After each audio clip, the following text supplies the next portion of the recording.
Et Chiamener, un petit mot sur Chav Macheshvan, c'est le jour du Rabbi Rachab. Le jour en particulier du Rabbi Rachab, ce jour-là, qu'est-ce qu'on va dire? Quand on parle du Rabbi Rachab,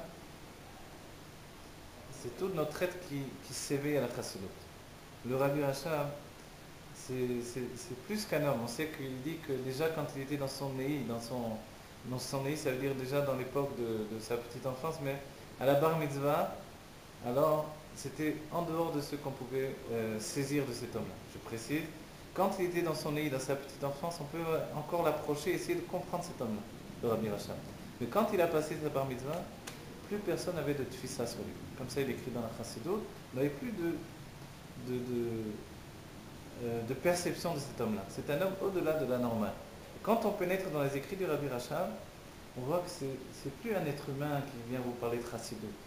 C'est un être qui est totalement plongé dans le divin. Il est un tel degré dans le divin que tout son esprit réfléchit Dieu à la manière dont Dieu pourrait réfléchir par sa propre réflexion. C'est ça le chidouche. On souligne que c'est un gros de dire ce que je dis là, mais il faut se rappeler que la Chassidut, ce n'est pas tel que l'homme voit Dieu, mais tel que Dieu voit l'homme. Dans ce cas-là, quand le Rabbi Rachab réfléchit, c'est le divin qui réfléchit à travers lui. Les écrits du Rabbi Rachab, c'est une suite ininterrompue de réflexions sur le divin dans les moindres détails, qui font que finalement, on approche Dieu de manière intellectuelle, dans un niveau de jamais vu, et d'une précision inégalable. On saisit Dieu tout à coup dans une perspective où tous les textes de Kabbalah se retrouvent ensemble pour définir exactement quel est le visage des dévoilements divins dans les mondes divins et comment ils aboutissent à mon avodat Hashem dans ma prière, dans mon service de Dieu au quotidien. Et on sait que ce n'est pas juste un homme d'esprit puisqu'il a fait également, la yeshiva de Tom Pret Mimim.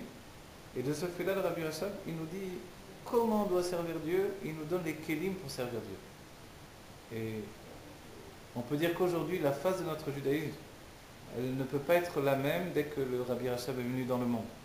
Et on précisera encore que tous nos minagim, les minagim des Chassidei Chabad aujourd'hui, viennent du Rabbi Rachab, tel que le Rabbi Rayatz les a reçus et tel que le Rabbi Melech HaMashiach nous les a transmis.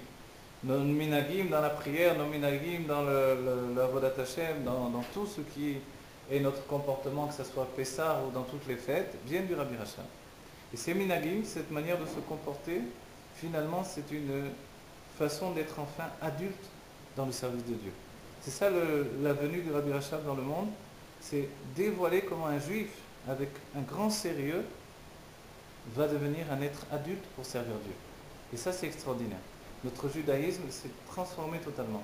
Voilà, que de ce jour-là, ce jour de joie où on se rapproche du Rabbi Rachab, et où il nous rejoint, où son âme s'élève avec nous, où son âme se relie avec nous dans la matière du monde, où nous naissons de nouveau et nous participons à son élévation, et à ce que nous sommes grâce à lui aujourd'hui, alors qu'on réalise enfin la Géoula Mitzvah Shlema, c'est-à-dire un monde où on sera tous adultes dans un niveau adulte de Chabad, Chorma Bina V'Da'at, qui est un niveau d'adulte où tout est un état de compréhension absolue du divin dans notre intellect de juif pieux qui sert Dieu de toute son âme. Voilà. Chayam el HaMashiach, qu'on soit des tmimim tous pour servir Dieu dans la ligne du Rabbi Rachab et du Rabbi Rachab de la Chassidut Chabad. Chayam el HaMashiach.